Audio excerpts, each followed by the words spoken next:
السلام علیکم ناظرین کرام، نئی ویڈیو میں آپ کو خوش آمدید کہتے ہیں۔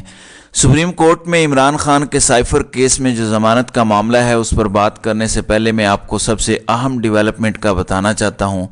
تحریک انصاف نے شیر افضل مروت کو پارٹی کا سینئر نائب صدر بنا دیا ہے۔ جی ہاں، اب وکلاء اہم پوزیشنز پر آپ کو نظر آئیں گے، کیونکہ اس وقت کسی سیاستدان کو نہ الیکشن لڑنے دیا جا رہا ہے، نہ کمپین کرنے دی جا رہی ہے، بلکہ ان کو ڈرایا جا رہا ہے، اغوا کیا جا رہا ہے، مارا جا رہا ہے، ان کے کاروبار توڑے جا رہے ہیں۔ تو ظاہر ہے کہ وکلاء کا آگے آنا ایک نیچرل سی بات ہے۔ تو شیر افضل مروت تو ویسے بھی اپنے کچھ جذباتی اقدامات کی وجہ سے کافی مشہور ہو چکے ہیں، پبلک میں، عوام میں ایک پاپولر لیڈر بن کے ابھر کے آ رہے ہیں۔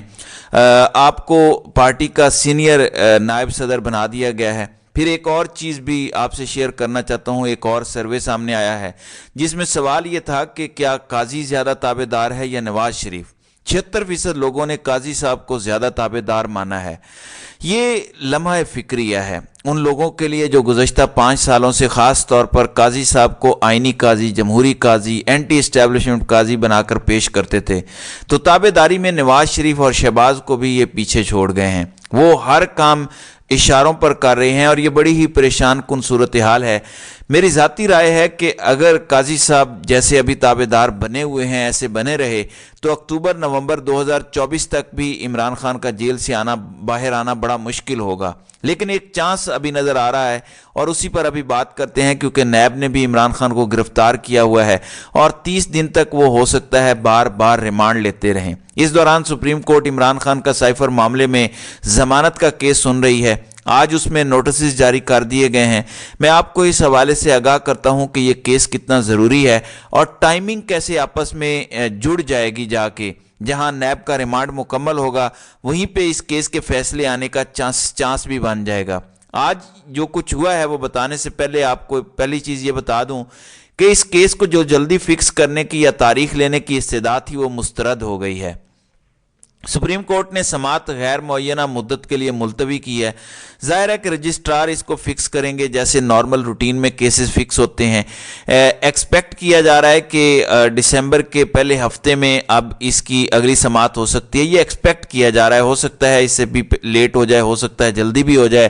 اس کیس کو سننے والا بینچ جسٹس سردار طارق مسعود، جسٹس عائشہ ملک اور یحییٰ آفریدی سن رہے ہیں۔ اس میں 2-3 اتنی اہم چیزیں سامنے آئی ہیں کہ میں سمجھتا ہوں کہ سائفر معاملے میں ضمانت لازماً ہو جانی چاہیے۔ سب سے پہلے تو جو 2 نکات سامنے آئے اور جو ججز کی جانب سے انکریج کرنے کی کوشش کی گئی ہے عمران خان کے وکیل کو، وہ یہ ہیں کہ آپ ان چیزوں پہ پلی لیں، جس میں سب سے پہلے یہ ہے کہ عمران خان کی ایج 71 ایئر ہے۔ جب آپ 60 اوور ہو جاتے ہیں تو عام ملزم کی نسبت آپ کو ضمانت ملنے میں آسانی ہونی چاہیے، جیسے خواتین کو بھی عموماً ضمانت مل جاتی ہے۔ ویسے اگر آپ کی ایج زیادہ ہے، آپ بزرگ کیٹیگری میں آتے ہیں تو تب بھی آپ کو ضمانت یعنی میرٹ پہ جائے بغیر ضمانت آپ کو مل سکتی ہے۔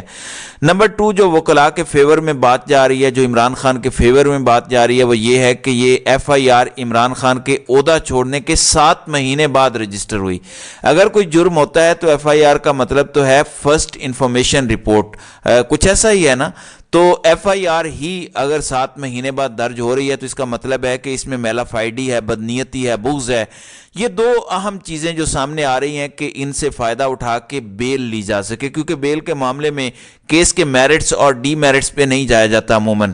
سپریم کورٹ تو نہیں کر سکتی یہ کام، کیونکہ اگر وہ میرٹس میں چلے جائیں تو نچلی عدالت کے پھر ون وے اور اینادر آزادانہ فیصلہ کرنا ممکن نہیں رہ جاتا، بہت امپیکٹ پڑتا ہے اس کا۔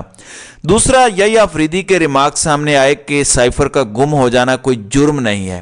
ایک اور بڑی اہم چیز سامنے آئی، سردار طارق مسعود نے کہا کہ سائفر کا جو کوڈ ہوتا ہے وہ تو ہر ہفتے تبدیل ہو جاتا ہے، یعنی جو دفعات ڈالی گئی کہ کوڈ لیک ہو گیا، حالانکہ کوڈ ویسے تو لیک ہوا ہی نہیں ہے۔ سائفر کا جو ترجمہ ہوا، جو سمری کی جاتی ہے، اس کی ایک کاپی کہہ رہے ہیں کہ گم ہو گئی ہے، یعنی ترجمے کی، تو کوڈ تو اس میں ویسے بھی نہیں ہے، لیکن انہوں نے کہا کہ کوڈ تو ویسے ہی تبدیل ہو جاتا ہے، یعنی نیچرل سیکیورٹی کو اس سے کوئی خطرہ نہیں ہے۔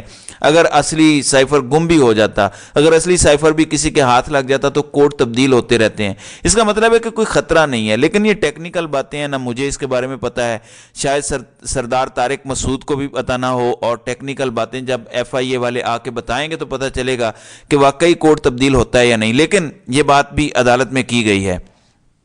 پھر جسٹس عائشہ ملک نے ایک بڑا زبردست نقطہ اٹھایا. انہوں نے کہا کہ وزارت داخلہ کیوں اس کیس میں مدعی بنا ہے. دیکھیں, اگر سائفر گم ہوا ہے یا سائفر کے معاملے میں کچھ بھی ہوا ہے تو اس میں تو وزارت خارجہ کو کمپلین کرنی چاہیے, FIR وہاں سے آنی چاہیے. یہ وزارت داخلہ کی طرف سے آ گئی ہے. انٹیریئر منسٹری کا کوئی کام ہی نہیں تھا یہ سب کرنے کا جو وہ کر رہے ہیں. تو یہ سارے نکات جب سامنے آئیں گے اگلے ہفتے, جب لگے گا 2 ہفتے بعد, جب بھی کیس لگے گا, عمران خان کو ضمانت ہی ملے گی سپریم کورٹ سے, بظاہر ایسا نظر آتا ہے. ایون بہت سارے لوگ ہوپ فل نہیں ہیں, لیکن مجھے لگتا ہے سپریم کورٹ کو ضمانت دینی پڑے گی. ایسا نہیں کر سکتے کہ اتنے بڑے فورم کو اتنا متنازع بنا دیا جائے ایک معمولی ضمانت کے کیس میں. چلیں کوئی بڑا کیس ہو تو پھر تو کہا جا سکتا ہے کہ سزا ہم نہیں ختم کر سکتے, یہ تو محض ضمانت کا کیس ہے. اب صورتحال یہ ہے کہ جب نیب نے عمران خان کو پکڑا ہوا ہے القادر کیس میں, تو نیب کو بھی جب تک یہ کیس دوبارہ لگتا ہے اور جب تک ضمانت ہوتی ہے, نیب کا بھی ریمانڈ پورا ہو جائے گا, جوڈیشل ہو جائیں گے عمران خان, اور اس کے بعد عمران خان کو اس میں ضمانت مل سکتی ہے. عمران خان پر ایک اور کیس بھی ڈالا ہے بددیانتی کا, امانت میں خیانت کا, کہ کوئی 50 لاکھ روپیہ کسی سے لیا نمل کے لیے. تو جتنا گھٹیا لیول ان لوگوں کا ہے اتنے ہی گھٹیا لیول کے کیسز بھی بنا رہے ہیں. اب عمران خان کسی سے 50 لاکھ روپیہ لے کر غائب کر دے گا, خیانت کر دے گا, جو کروڑوں اور اربوں اپنے بیگوں میں لا کے شوکت خانم اور نمل کے لیے چندہ باہر کے ملکوں سے جمع کر کے لاتا ہے, وہ کسی سے 50 لاکھ روپیہ لے کر غائب کر دے گا. مطلب کوئی الزام تو اچھا سے لگاؤ, لیکن کیونکہ یہ چھوٹے اور بونے لوگ ہیں اس لیے گھبرا گئے ہیں.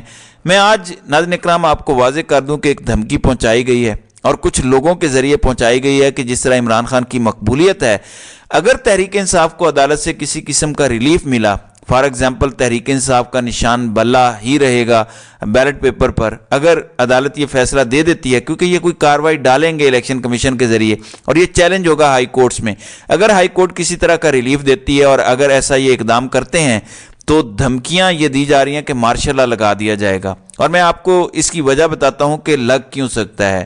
دھمکیاں یہ بھی دی جا رہی ہیں کہ تحریک انصاف کا اگر کسی نے ٹکٹ لینے کی جرت کی تو اس کے لیے زمین تنگ کر دی جائے گا, اس کا جینا حرام کر دیا جائے گا, اس کو کہیں جائے پناہ نہیں ملے گی. اب ظاہر ہے لوگ ڈرے ہوئے ہیں, لوگ بتا رہے ہیں کہ شہر تو شہر دیہاتوں میں بھی جاتے ہیں تو لوگ کہتے ہیں کہ ووٹ صرف PTI کا, باقی کوئی ووٹ نہ مانگنے آئے. اب ایسے موقع پہ عمران خان کھمبے کو بھی ٹکٹ دیں گے تو وہ جیت جائے گا.